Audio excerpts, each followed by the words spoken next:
നോമ്പ് ചിന്ത 17-ാം ദിനം. ഹൃദയവഴി കാൽവരി. തയ്യാറാക്കിയത് ഫാദർ ഡോക്ടർ VP ജോസഫ് വലിയ വീട്ടിൽ, ഡയറക്ടർ കൃപാസനം. ഞാനിനി എത്ര കാലം നിങ്ങളോടൊപ്പം.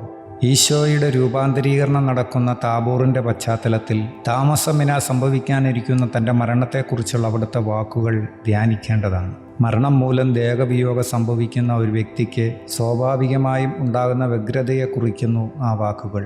താബോറിൻ്റെ രൂപാന്തരീകരണത്തിനു ശേഷം ഈശോ താഴേക്കിറങ്ങി ചെല്ലുമ്പോൾ പഠിച്ചതും പരിശീലിച്ചതുമൊന്നും പ്രായോഗികമാക്കാനാവാതെ നിസ്സഹായരായ ശിഷ്യന്മാരാണ് അദ്ദേഹത്തെ കാത്തിരുന്നത്. തൻ്റെ ദൗത്യം തുടർന്നു കൊണ്ടുപോകേണ്ടവർ താഴ്വാരത്തിൽ തന്നെ തങ്ങിപ്പോയത് അവിടുത്തെ ആകുലപ്പെടുത്തി. പിശാച് ബാധിതനായ ഒരു അപസ്മാര രോഗിയെ സുഖപ്പെടുത്താൻ കഴിയാതെ വിഷമിച്ചു നിൽക്കുന്ന ശിഷ്യന്മാരെ കണ്ട് ഈശോ ചോദിക്കുന്ന ചോദ്യമുണ്ട്: ഞാനിനി എത്ര കാലം നിങ്ങളുടെ കൂടെ ഉണ്ടാകും?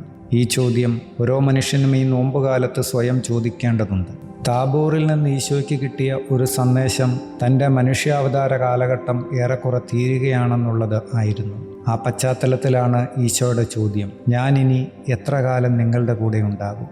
നിങ്ങൾ ഇനിയും ഒരിടത്തും എത്തിയില്ലല്ലോ, ഏൽപ്പിക്കപ്പെട്ട ദൗത്യത്തിൽ പരാജയപ്പെട്ടല്ലോ, നിങ്ങളെ വിജയത്തിലെത്തിക്കുന്നതുവരെ മനുഷ്യപ്രകൃതിയിൽ തനിക്ക് തുടരാൻ സമയം ഇല്ലല്ലോ എന്നൊക്കെയാണ് അതിൻ്റെ അർത്ഥം.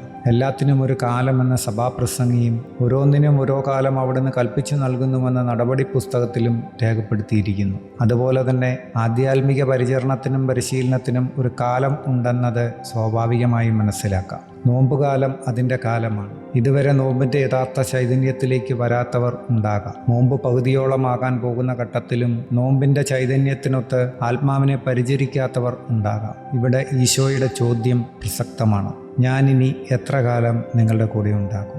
അല്ലെങ്കിൽ അടുത്ത നോമ്പുകാലത്ത് നമ്മൾ തന്നെ ഉണ്ടാകുമോ എന്നറിയില്ലല്ലോ. ദൈവം തന്ന അവസരമാണിത്. 3 പേരെ ഒപ്പം കൂട്ടി താബോർ മലയിലേക്ക് പോകുമ്പോൾ 9 പേരെ താഴെ നിർത്തിയതും അവർക്കിടയിലേക്ക് ഒരു അപസ്മാര രോഗി എത്തിച്ചതും ഒരുപക്ഷെ അവിടുത്തെ പഠിപ്പിക്കലിൻ്റെ ഭാഗമാകാം.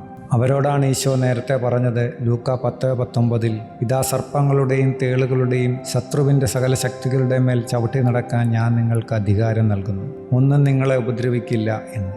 പക്ഷേ ഈ വിശ്വാസ അധികാരം പ്രയോഗിക്കാൻ മിനിമം ആന്തരിക ബോധ്യം വേണം. അതിനടിസ്ഥാനമുള്ള ഒരു വിശ്വാസവും വേണം. അനുഗ്രഹത്തിൽ നിന്ന് ആത്മീയ അഭിഷേകത്തിലേക്കും അഭിഷേകത്തിൽ നിന്ന് ആത്മീയ അധികാരത്തിലേക്കും പഠിപ്പിച്ചുയർത്തുകയായിരുന്നു ഈശോയുടെ പഠനക്രമത്തിൻ്റെ ലക്ഷ്യം. എത്ര കാലം ഈശോയ്ക്ക് നമ്മെ പരിശീലിപ്പിക്കാൻ കഴിയും?